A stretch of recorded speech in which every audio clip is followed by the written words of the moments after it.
রাধে।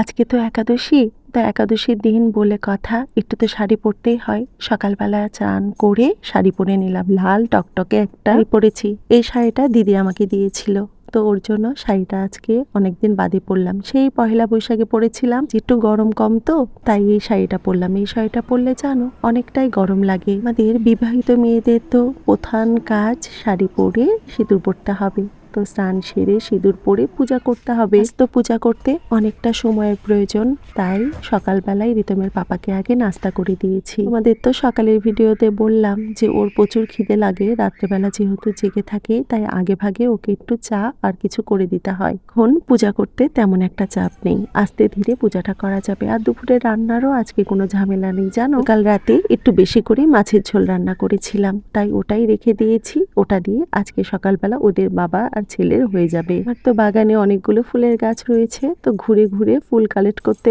আমার খুবই ভালো লাগে। ইদানিং জানো টগর ফুল গাছটাতে ফুল ধরছে না, ওই একটা কি দুটা খুব রেয়ার। আমার গোলাপ গাছটাতে আজকে দুটা গোলাপ ফুল ফুটেছে।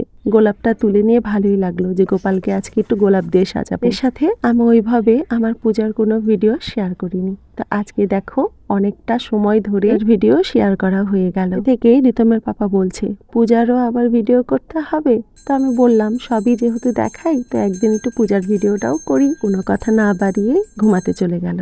তো এই তো আমার আরতি করাও হয়ে গেল, ভগবানকে অনেকক্ষণ ধরে পূজা দিয়েছিলাম। মাঝে আজকে তো সোমবার পড়েছে, দুইটা বার একসাথে পড়েছে, তাই 1-1.5 ঘন্টা লেগে গিয়েছে পূজা কমপ্লিট করতে। তো তুলসীর তলাতে একটু জল ঢেলে চলে আসলাম আমার নিজের খাবারের জোগাড় করতে। একাদশীর দিনে আমি যেহেতু সাবু খেয়ে থাকি, তার জন্য অন্য কোনো সবজি বা ভাজাভুজি করার ঝামেলা আমি করি না। জন্য বলো তো অত কি করব, যদি রিতমের পাপা একাদশী করতো তাহলে হয়তো কিছু করা যেত। যেহেতু একা একাই করি, আমি সাবুটা ভিজিয়ে রেখেছিলাম। আর এদিকে রিতমের পাপা কাল রাতে একটু দুধ নিয়ে এসেছিল। এখানে আমাদের ঘোষ যে দুধ দেয় ও না দুপুরের পরে দেয়, তো ওর আশা করতে গেলে সেই 4টা পর্যন্ত না খেয়ে থাকতে হবে। ছেলেকেও আজকে ফাঁকিবাজি টিফিন দিলাম, আজকে টিফিনে একটু ফল কেটে দিব। জানো যেদিন আমার হাতে সময় থাকে না আমি এই টিফিনটাই ওকে দিই। আপেল খেতে পছন্দ করে, তাই টিফিন বক্সটা ফাঁকাই চলে আসে। দেখো সব জোগাড় করে রেডিও হয়ে গিয়েছি, এরই মাঝে আমার সাবুটাও ভিজে গিয়েছিল, তাই একটু খেয়ে স্কুলে যাবো।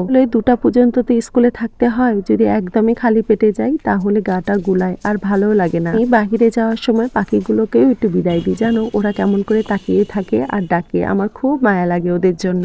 আজকের মতো একাদশীর ব্লগটি এখানেই শেষ করছি।